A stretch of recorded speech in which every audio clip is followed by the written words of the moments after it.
Japa, Joli. We go around everywhere, Hare Krishna, and we're always ready to chant Hare Krishna and purify ourselves and elevate ourselves and just remember God. It's not that everybody's dirty. Everyone's always saying, purify yourself, purify yourself. But first of all, if you're born in India, you're already pure. Because the fifth canto of Bhagavatam says that demigods who are not that pure, but they're pretty pure because they are in Swarga. They did a lot of punya and a lot of sukriti to have very purified consciousness and very purified karma, be elevated with Swarga Janam. They are folding their hands and saying, my time is out, I want to take birth. And they're discussing among themselves, where do you want to take birth when you leave Swargaloka? Oh, I was thinking of Switzerland. No, but it's very cold there. Oh, yeah, that's not good. How about New York? New York? Are you crazy? I have some relatives there. It's really cold. So, no, they're not. They don't want to take birth anywhere. Well, they want to take birth in Bharat Varsha.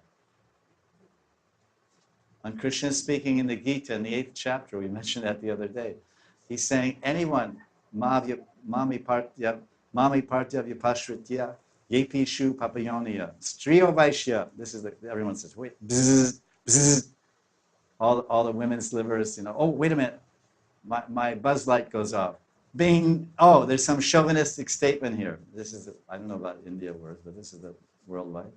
And so they're on guard. Oh, Krishna's saying, Striyo Vaishyastata Shudras. Hey, Krishna's talking about women. I'm a woman.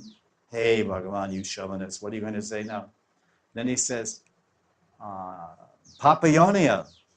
So what is going on here in this verse? He's not lambasting women or giving women a hard time. What he's telling here is that you don't have to be a Muni or Rishi or Vairagi or Tapasvi. You just have to love me. Mami parthavyapashritya. Mamhi parthavyapashritya. Says, you just have to take shelter, full shelter of me and love me. He doesn't say you have to chant 90,000 rounds a day, go on 10,000 yatras. He said just mamupa. He says ashritya. You take full shelter of Krishna. Oh, hey Gopal, hey Gopal, hey Gopal. Then he says, because women are generally, not, there's so many exceptions, but women are generally maybe not inclined to go to the Himalayas and live in a cave and chant Om. They want to stay with their husbands and children and security of family surroundings. Fine, okay. I wish I was a yogi. I wish I was a man and I could have such a good time in spiritual life. This is not what Krishna is saying. 8th chapter of Gita. He's saying, I love everyone. And if you give your love to me, I'll liberate all of you in India.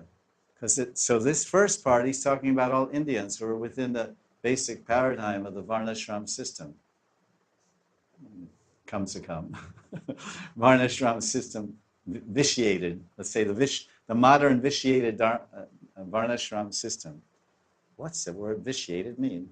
It means, decrepit and degraded and busted and broken and the burned remnants of whatever Varnashram was millions of years ago. It means vitiated.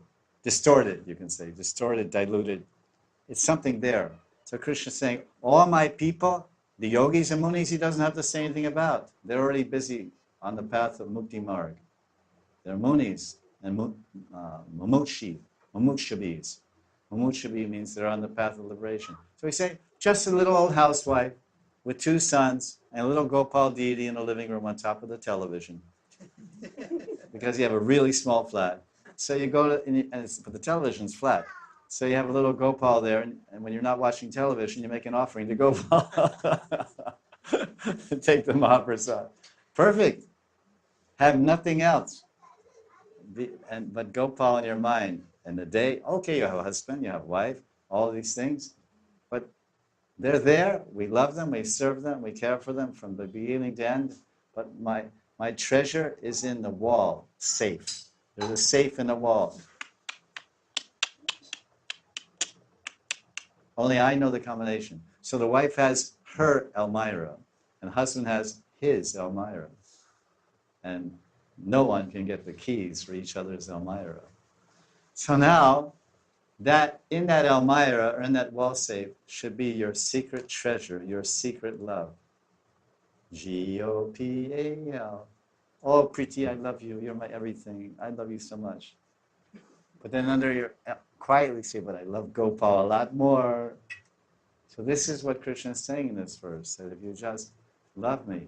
Then he's saying, okay, that means I've covered everyone in Bharatvarsha, the Vaishyas, because usually people think Vaishyas will never get liberated.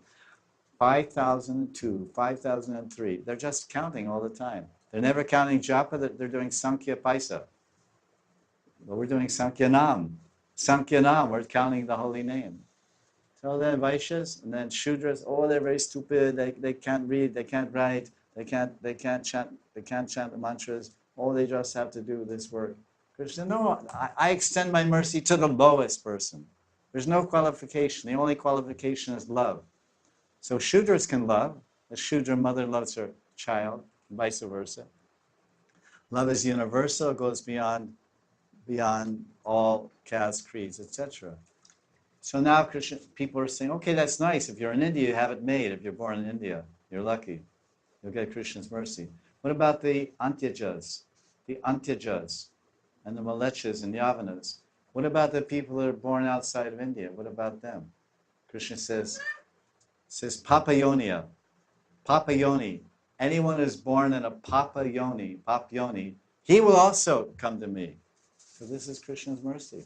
This is the Dharma.